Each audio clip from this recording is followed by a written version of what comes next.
Switched on IT is proudly brought to you by Computer Troubleshooters, Toowoomba West, Technology Solved, and Oz Hosting, Cloud Made Easy.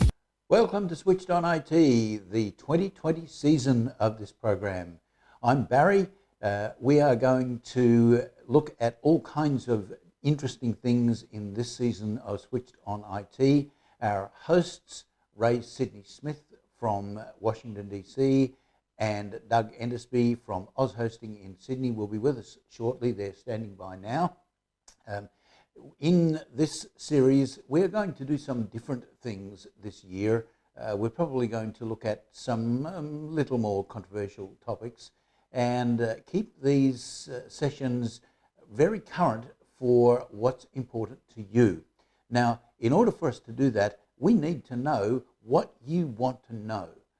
So what we'd like you to do is to send us your topics to feedback@ptvchannelo.com and let us know what are the things that are important to you in terms of IT and internet and security and so on. Let us know what the things are that you would like us to cover. Now, if you engage with us like that, this show is going to be much more useful to you. In addition, if you've got any questions that you would like the panel to answer, so maybe something comes up during the season and you think, well, I'd actually like to ask a question about that, send us your questions. Let us know what things are bothering you, what things are critical issues for you, and we'll make sure that the hosts cover those topics. Now, the other thing that I want to tell you about is that this year we have a new show starting that is going to help you look at business disasters. And today, Doug and Ray are going to talk about how to deal with business disasters, because it's a very current topic for many of you in Australia today, with fires and floods and drought that all affect business, and you need to know the things that you can do to set yourself up so that you spring back after a disaster of any kind. So I'll tell you a little bit more about that show at the end of this one.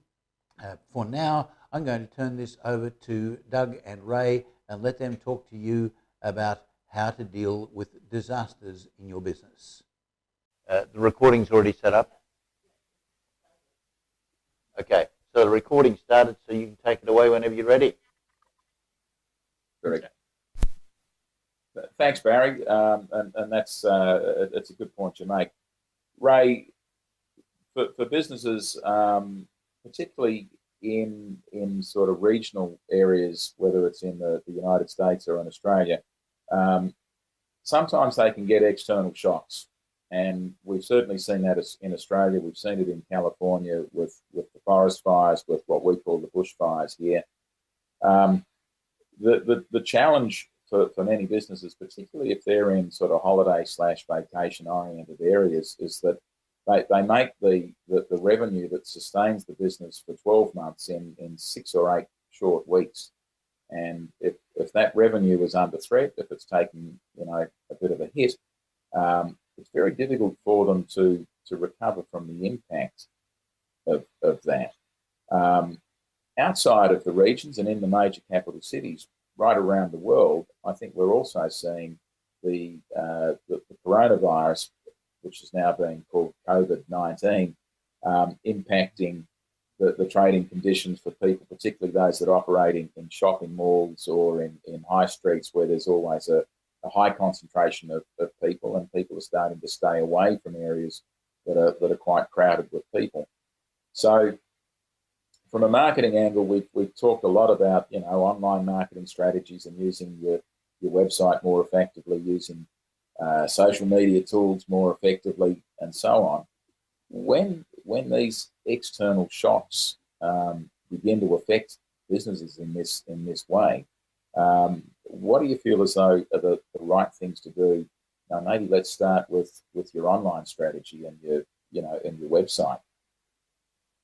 Yeah, now it's a good time to think about, before disaster strikes, about how you can keep revenues coming into the business before those things happen. And I think it's really important to think about, do you have a website? Is your website capable of selling your services or products from the website? And I know that I get a lot of pushback when I talk to customers sometimes who don't want to have a website and don't want to deal with managing inventory online and many of those types of things. And all I have to say is when these things like the coronavirus or any types of things, bushfires or any number of disasters happen, it's not when a disaster will happen. It's not if a disaster will happen, it's when. Right? It's any number of things are going to happen. Power outages, we talk about the smart grid in the United States quite a bit and how it really doesn't exist. Many times our smart grid isn't all that smart. We deal with any number of potential catastrophic issues, especially as we deal with more climate change.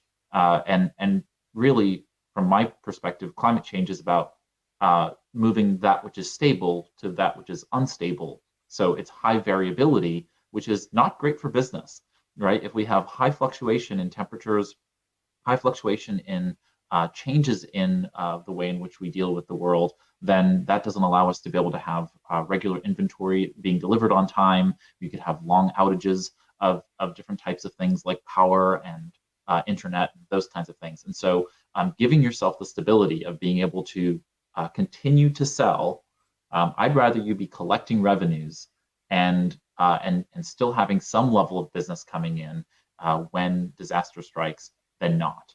Because if you're a restaurant, that's a really tough angle, because if your restaurant can't run, then you don't have a business.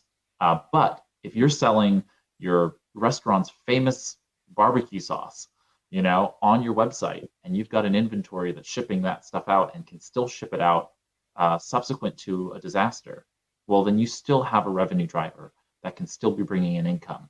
And so I think having a website set up that can take money, that can take payment, and continue to provide services through the website. And you got to get creative, right? It's not about always having to create a new service line or those kinds of things, but sometimes it does. But you really want to diversify both your products and services so that the business can stay in business no matter what the market conditions. And I think that's really important.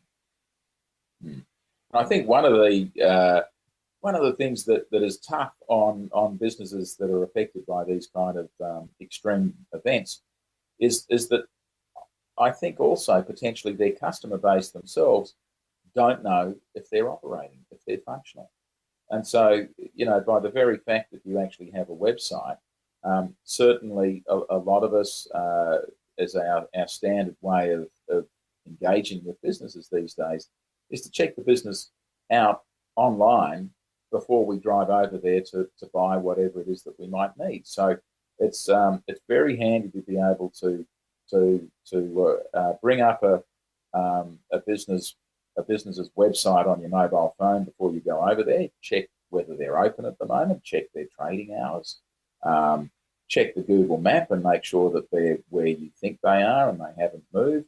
And maybe even have the possibility of checking inventory levels. I know when when I'm picking up hardware items or tools or anything like that, if they have more than one store and they're able to say this is the store that actually has that has that device, that widget, that tool or whatever, that's all very useful information, and it ensures that I'm going to have a successful journey over there. I don't really want to waste a trip. I don't want to if the journey into town is a good 30, 40 minutes, then you certainly don't want to do those things on a wish. You want to make sure that you're able to succeed. So I think certainly the online presence of businesses in these kinds of dealing with these kinds of events is really, really important, because they need to convey to their existing customer base, we're still here.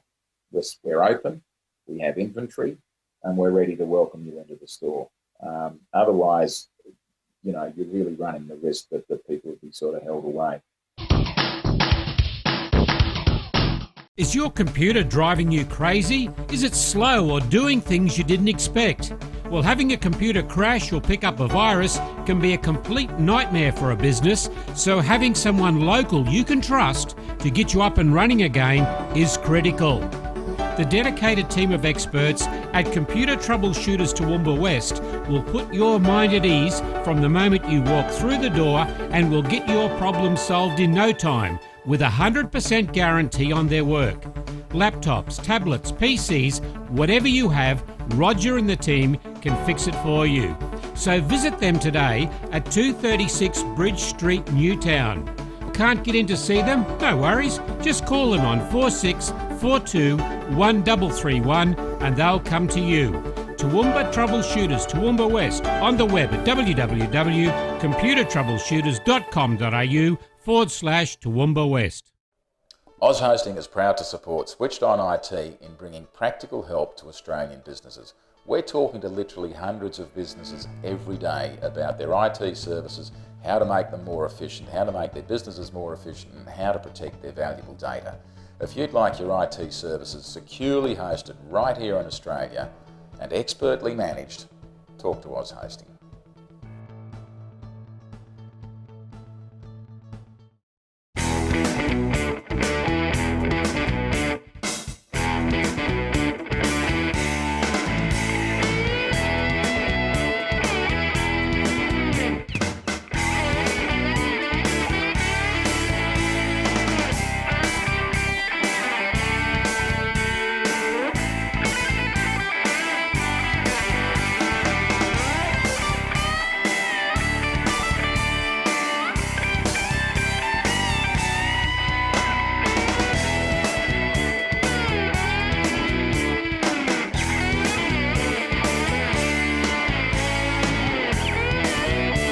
Crazy Kevin on the radio.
powerfmradio.com.au.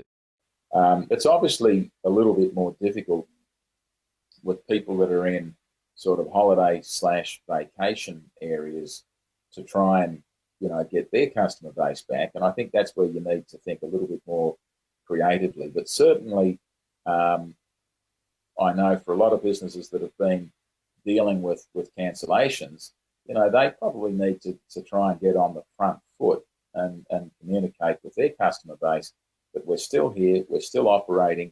I'd suggest with a lot of those small businesses, they might not have a webcam of the local beach or river or, whatever the local environment looks like, but there's probably a webcam close by that they can put a hyperlink to, so that you can make sure that your customer base and your visitors can actually see something which is 100%, real time, so that they're able to say, hey, I can get down to, Mallacoota or Bateman's Bay or wherever it was that I was intending to have our holiday, because guess what? The town is fine. The town wasn't affected by fire. The surf lifeguards are on the beach and so on. So, I think there's plenty of things that people can do. And I guess there's some other things that they probably should consider doing in terms of reaching out to their customer base. Maybe in the context of social media, can you think of some things that might be useful in that kind of context, Ray? Yeah, I mean, you're kind of hitting on a lot of those really important features, which is making sure that you're consistently communicating to your audience, whether or not they're local or coming from afar, that you're still in business. And by being able to put out not real-time content like having a webcam streaming live a beach environment. That's great. But having just regular touch points with what's going on and getting people excited about, say you have a local bread and breakfast and it was hit hard by some kind of a hurricane event, say, those things do happen.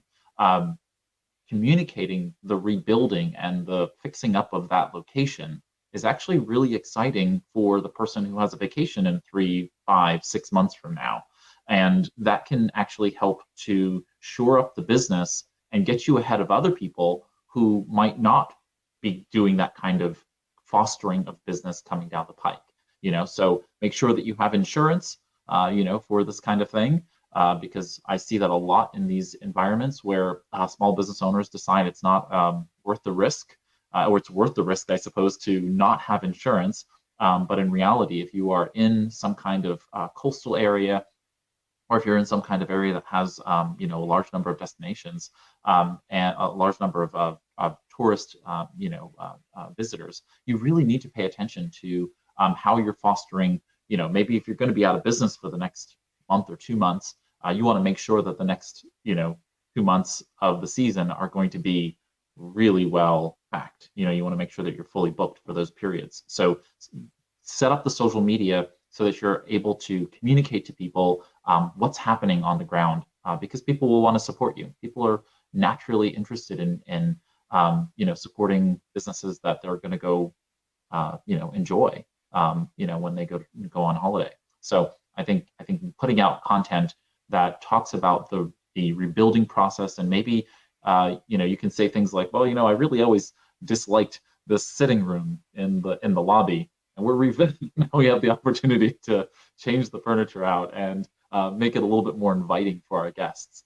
And that's the kind of conversation that you can have kind of authentically with potential customers, potential visitors to your areas. Yeah, absolutely. And I think there's also, extending beyond digital, but just sort of sound business practice, is to use all the other assets that are available. And I think one of the assets that we all have is that we all vote, or certainly in Australia we have to. And businesses should lobby their local chamber of commerce, the municipal council, their local member of parliament at the state level and at the federal level, and make sure that they're doing something to try and, encourage their fellow Australians to support their local regions. So, maybe, and I know it's self-serving, but maybe now is not the time to take a holiday in Bali, or, go further afield than Australia. Maybe now is the time for these, for these businesses to be lobbying their politicians really hard to say, you need to help us convey the message that, our region is okay, we're taking visitors, we're taking guests, all our great tourist facilities are functioning, and try and really swing the balance so there's a broader media-based conversation that isn't just them doing their outbound communication, but generally and more broadly in the community, that there's a discussion about supporting these local businesses. Because Ray, I agree with you. I think the sentiment in times like this is for people to try and support. You look at the amount of funds that's been raised for people affected by the bushfires in Australia. It's been quite incredible. But the next thing is, sure, there were people that lost homes and lost farm buildings and lost a lot of infrastructure, and they'll be helped by those funds. But there are people, in the sort of regional towns and villages who didn't get affected by the fire at all. It didn't come into the town, but they are really, really adversely affected, and because of their loss of revenue, and that's, I think, another one of the levers that they can pull to try and rescue their business in a difficult time like this.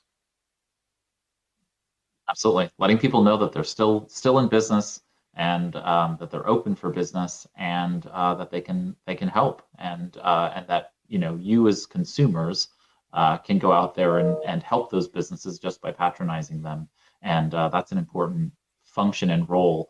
I know that here in the United States we have a lot of government that is in place, but I think a lot of businesses don't take advantage of those resources when disaster strikes to reach out to them, because they do have disaster loans and other kinds of infrastructure pieces, but also it's the press, it's the public relations that a local government official has to be able to go and tell the news media, hey, by the way, yes, these areas were affected, but these are businesses that are still open. And your public officials should be able to go out there and let the local community know what businesses are still open and encourage people to use those businesses so that they don't also get impacted, even if they weren't physically impacted by some other disaster. Yeah, absolutely. And certainly in Australia, I know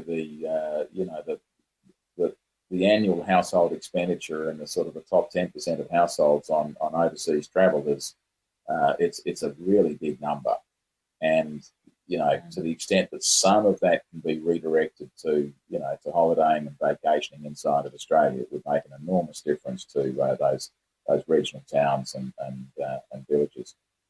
In terms of outbound communication using social media, do you have any thoughts about better ways to use that in times of events like these? Because there's always a hell of a lot of social media traffic in Australia. We've got, as you would in the States, as everybody does, I imagine, you've certainly got live feeds on Twitter from emergency services agencies and that sort of thing. I guess at some point you want to be able to, in some way, capitalise on that and make sure that the messaging that it's now safe to return is somehow exploited as well. How do you reckon you go about that? Yeah, so there's a fine line between taking advantage of a trending hashtag or a trending topic on social media and using that topic. I always use the difference between what is using a tool and abusing a tool, right? Using a tool is healthy and productive. Abusing that tool compromises the tool's efficacy over time.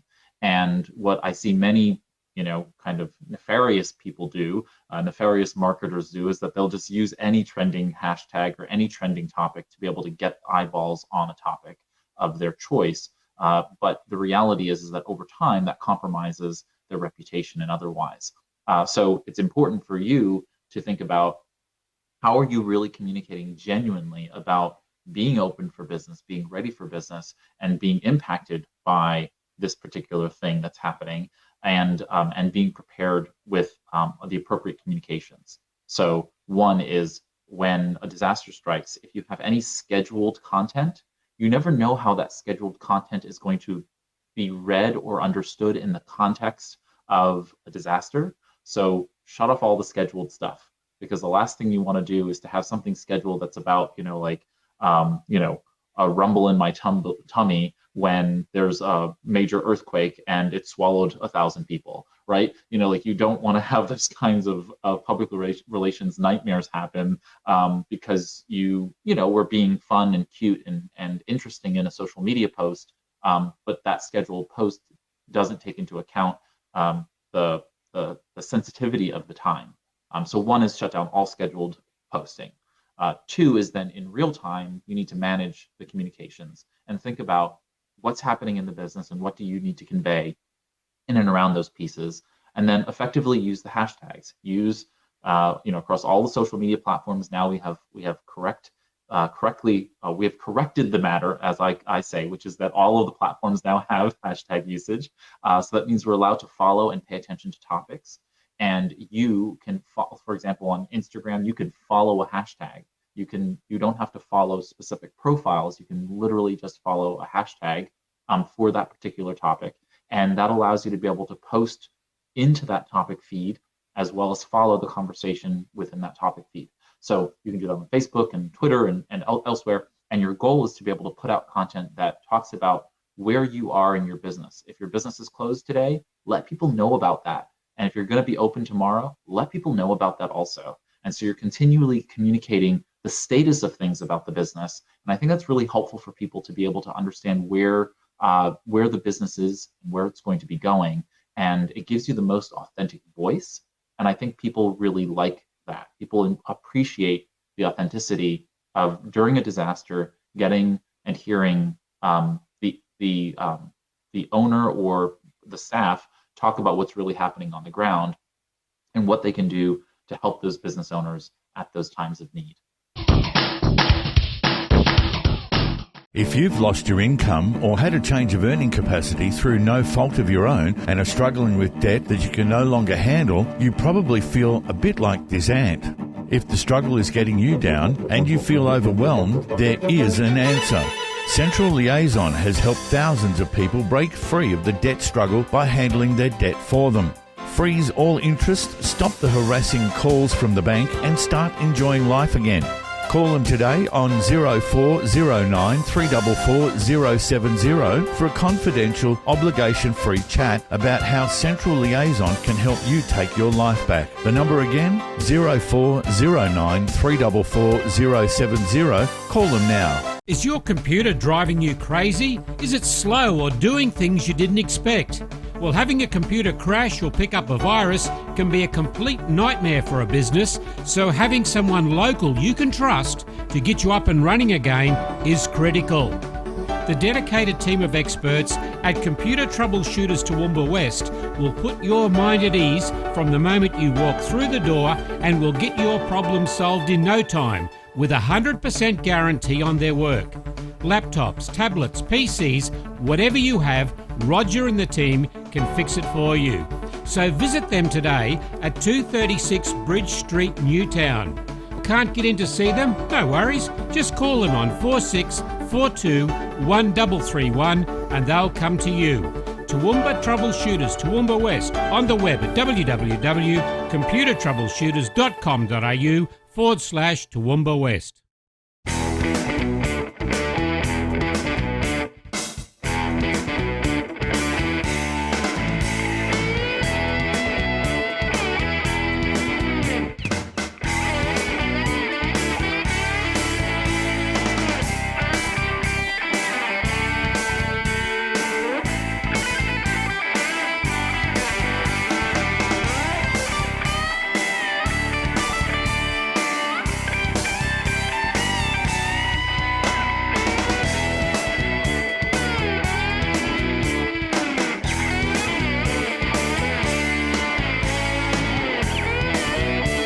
Crazy Kevin on the radio.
powerfmradio.com.au. Yeah, totally agree. And I guess the other consideration in this is that a lot of businesses have been affected physically. So, you know, farms, there have been, you know, small towns and villages where, you know, shops have burnt down, businesses have burnt down. And I guess that's the time to really think about your whole, you know, business continuity strategy. And, well, maybe the time to think about it was before then. But maybe what we can do now, unfortunately, a little bit beforehand, we can revisit what best practice looks like, because, you know, we're going to bump into these kind of events in the future. It's not that this is not the last time this is going to happen. If anything, extreme weather events, particularly, are on the up. That's why insurance premiums are on the up. So we need to be better prepared than ever in terms of having a disaster recovery and a business continuity plan of action. So one of the obvious elements in all that is around your business systems and data. What's your thoughts on that, Ray? Yeah, so I will lead people to a really great resource. Our Centers for Disease Control, the CDC in the United States, has put together a disaster recovery planning for small businesses workbook, is the best way to call it. It's called Prepare, Plan, and Prevail. And so if you Google it, it's out there for you to be able to find. And it's posted to a domain that's smgov.net. But if you type in disaster recovery planning or continuity and recovery plan template for small businesses, you'll find a really helpful 23-page workbook that walks people through these processes of really identifying what they need to do in order to be able to not just do disaster recovery planning, but also business continuity planning, for that particular enterprise.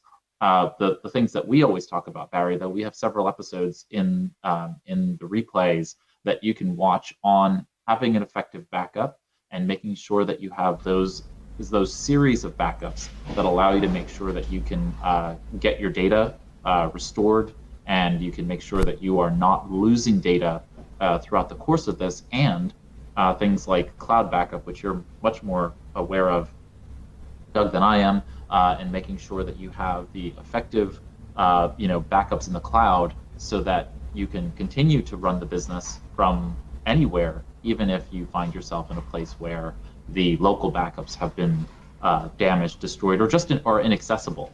I always tell the story of the fact that a few years ago my office building had a fire, and while our servers weren't impacted, the building was shut down. I couldn't get access to my files on those servers, and so I VPN'd. I tunneled into my own servers and wiped them because I didn't want to have anyone other than my business having access to my client's data. And so we had backups offsite, so I didn't care about the local copies, but I was very uncomfortable with the idea of my client's data sitting in an environment where there was a fire. Who knew what who knew if the building's infrastructure was compromised, and the building might fall, and then I would never be able to regain access to the local hardware, because then all the rubble and whatnot. So I make the choice to, since we had all the data backed up, to go in and purposefully wipe out the local data so that we wouldn't have to worry about what was on those hard disks. So there's there's different levels to this that you have to think about in terms of how you want to protect data, both from keeping data but also getting rid of data in a disaster environment. Yeah, absolutely. And there's a few things there that I'd certainly recommend people think through, before they're in that emergency situation where they need to try and keep the business running. One of the points to consider is always going to be what your acceptable speed of recovery is going to be. If you've got data files, but you don't actually have copies of the operating systems and how they're configured, the applications and how the applications are configured. If you're going to run a disaster recovery exercise and you actually have to get a bare server, install the operating system, configure the operating system, install the applications, configure them, and then introduce your data, potentially you could be looking at a period of a week or more before you're actually ready to start functioning again as you were before the disaster happened. So one of the things that I would suggest there is to consider having a full image backup of whatever it is that you've got running locally that is running your business. It just makes the whole recovery process so much simpler. The second point about this is that you might want to actually do periodically a disaster recovery dummy run so that you know what that experience is like. Because we've all heard of people that have had, they've been reliant on off-site backup tapes that get taken home by the receptionist every night, or, something like that. That off-site backup, when people start mounting tape drives or hard drives and trying to actually run a disaster recovery, typically their experience is nothing like what they expected. It is just like any other drill. If you do the drill on a regular basis and you know how to execute it, then it will work pretty seamlessly. If your first time you've ever done it is in an emergency and you've got a medical centre full of patients or anything like that, then that is not the time to basically test drive your disaster recovery procedure, because it's most unlikely to end well. And I guess a final point that I make with data loss prevention and disaster recovery processes is that I'd always recommend people have a hybrid backup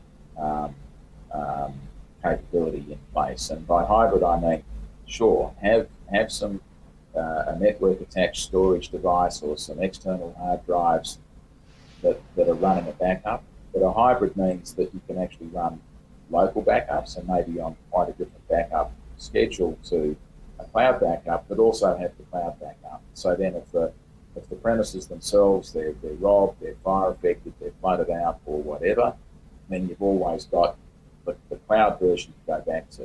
It just doesn't stop there either. With the cloud backup, you need to consider the amount of data that you've got and what the speed of recovery is likely to be, even on a high-speed network. So I know even in Japan, where one of our business partners operates a very large business continuity business over there from a data center, even in Japan, where just the ordinary apartment dweller down the road has got a 1 gig internet connection, as soon as a backup storage recovery file or group of files gets to around 2 terabytes, they always insist that they export that storage, that data recovery, to a hard drive, and they courier the hard drive to the company. Because if you start downloading these large recovery processes from a cloud-based server, the difficulty is that generally the software technology is such that there's an interruption to the connection. It just doesn't go and recover from where it was interrupted. You actually have to start the recovery process again. And I've certainly witnessed scenarios where people have 24, 36-hour sort of recovery procedures, and you certainly wouldn't want that to break halfway. And there's really nothing your backup services provider can do about that, because what they own is what's sitting inside the data center, and the various networks that it might travel through to get from their data center to your recovery point of your business. There's just so many different factors and providers in there, you can't really rely on that. So I guess there's a couple of things in there. Make sure you've practiced your data recovery procedure. Make sure you've got a hybrid backup.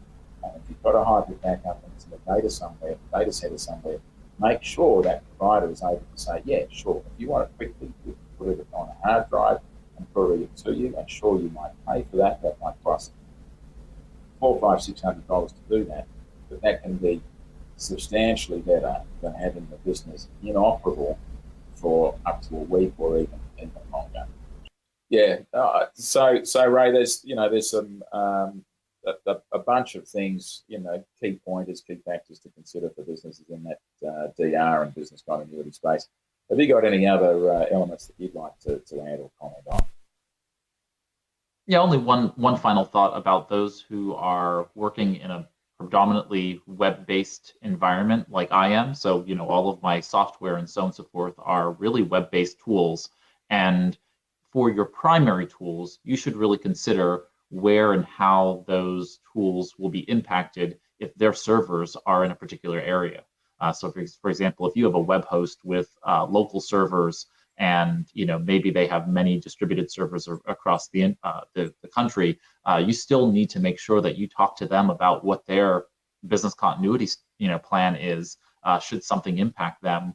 We have all kinds of reasons why we are using web-based tools, and I completely advocate for using web-based tools, but just make sure you know what they're doing. It's just a good question to ask their tech support team or whomever else is working on keeping your tools up and running, because it would really be really bad if your accounting software which is taking your payments or whatever it might be, or managing your inventory, if it's in the cloud and it goes down, well then, because maybe you're not at all in the impact zone.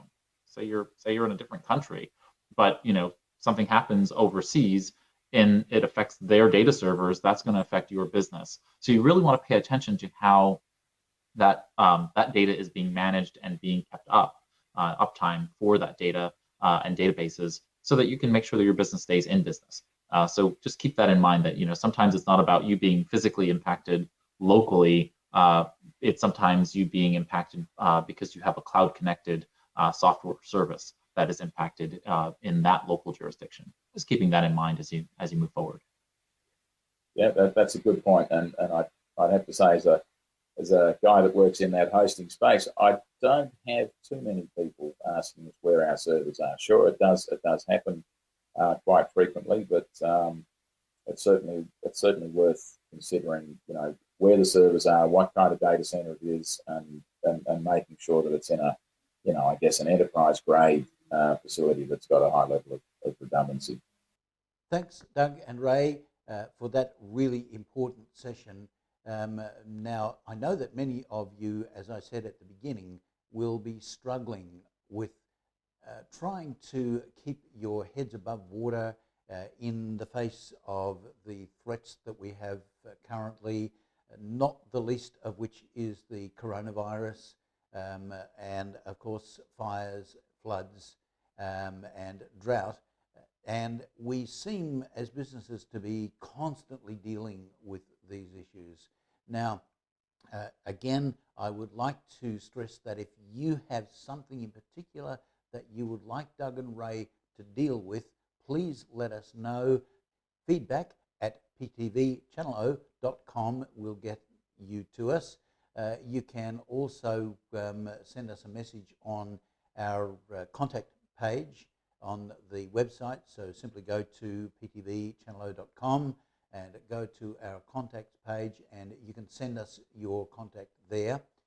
We would also like to, or I would like to flag the new show coming up that will actually be a business show, a business competition, basically. I have a friend in the United Kingdom who runs a business game that allows businesses like yours to get into a program and flight simulate some disasters. So the program is very clever. It sets up situations where we can set up a number of boards, and your board can then be presented with a disaster, and the program looks at how you can deal with that disaster. And of course, it deals with it like a flight simulator. It's actually built around the concept of being able to simulate the kinds of things that might happen in your business and allow you to simulate how you would deal with them. It lets you crash and burn, so to speak, in a safe environment, because it's just a simulated environment.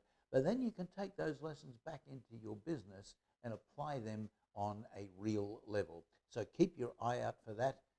We don't even have a name for that show yet. It's very new, but have a look. I'll keep you updated on Facebook with the progress of that show. So keep your eye out for that. And we will see you again next week on Switched on IT.